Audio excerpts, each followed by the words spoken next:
పోయిన నెల ఇంటర్నేషనల్ యోగా డేను భారతదేశమంతా ప్రజలు ఘనంగా జరుపుకున్న విషయం మీకందరికీ తెలిసిందే. అయితే ఈ సందర్భంగా యోగా మ్యాట్ల కోసం ప్రజలు ఒకరిపై ఒకరు పడి తమకు యోగాపై ఉన్న ప్రేమను మరొకసారి చాటుకున్నారు.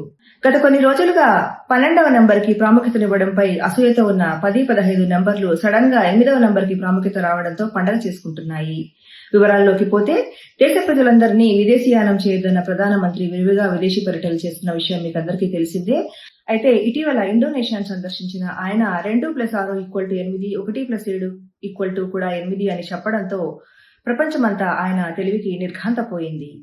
ఈ సందర్భంగా మాట్లాడుతూ ఆయన పోయిన సంవత్సరం రిపబ్లిక్ డేని 26 జనవరిన జరుపుకున్నామని చెప్పడంతో దేశంలోని ప్రజలంతా వచ్చే సంవత్సరం రిపబ్లిక్ డేని ఏ రోజున జరుపుకుంటామో తెలియక తణుకులాడుతున్నారు.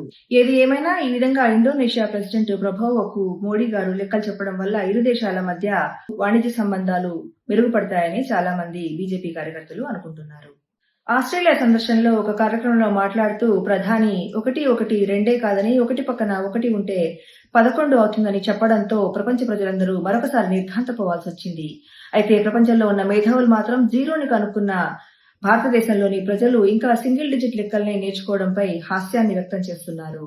మొత్తానికి చిన్నపిల్లలు కూడా ఆన్లైన్ క్లాసులలో లెక్కలు నేర్చుకుంటుంటే భారత ప్రధాని మాత్రం అంత దూరం వెళ్లి అందరికీ లెక్కలు నేర్పించడంపై చాలా మంది విచారాన్ని వ్యక్తం చేస్తున్నారు. భారత ప్రధాని విదేశాలతో సంబంధాలు మెరుగుపరచడానికి విదేశాలకు పోతున్నారా లేక అక్కడున్న భారతీయులను ఎంటర్టైన్ చేయడానికి పోతున్నారా అన్న విషయంపై స్పష్టత రాకపోగా అక్కడ కుచ్ కుచ్ హోతా హై బహుత్ కుచ్ హోతా హై అన్న ప్రధాని ఇక్కడ భారతదేశంలో కుచ్ నహీ హో రహా హై అన్న విషయాన్ని తెలుసుకోవాలని చాలా మంది అనుకుంటున్నారు. ఇటీవల సీషెల్స్ దేశాన్ని భారత ప్రధాని సందర్శించినప్పుడు ఆయనకు the Guardian of blue horizon award వచ్చిన విషయం మీకు అందరికీ తెలిసిందే.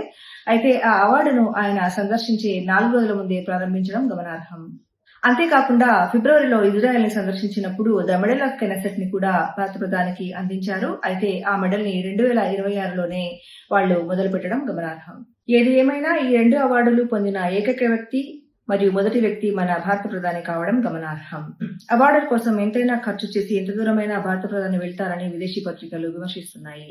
15 రోజులుగా జంతర్ మంతర్ దగ్గర విద్యాశాఖ మంత్రి రిజైన్ చేయాలని చేస్తున్న నిరసనపై ఎట్లాంటి స్పందన లేదని ప్రభుత్వాన్ని మేము ప్రశ్నించగా స్థితప్రజ్ఞత అనేది భారతీయ పురాణాల్లో ఉందని మేము ఆ సంస్కృతిని పాటిస్తున్నామని వాళ్ళు చెప్పడం గమనార్హం. 2029 ఎలక్షన్ల కంటే ముందు ఆంధ్రప్రదేశ్ ప్రీమియం లీగ్ ప్రారంభం కానుంది. అందులో మావిగన్ వర్సెస్ అమరావతి హోరాహోరీగా పోరాడనున్నాయి. తమ ఎన్నికల మేనిఫెస్టోలో మావిగన్ను చేరుస్తామని వైఎస్ఆర్సీపీ అధ్యక్షుడు జగన్ ప్రకటించగా చాలా మంది ప్రజలు గన్లు మీవేనని, కానీ ఎలక్షన్లలో కూడా వాటిని ఉపయోగిస్తారా అని విచారాన్ని వ్యక్తం చేస్తున్నారు. ఇదిలా ఉండగా కాంగ్రెస్ ప్రభుత్వం మాత్రం నిరసన వ్యక్తం చేయడాన్ని ఒక హక్కుగా తమ మేనిఫెస్టోలో పెడతామని చెప్పారు.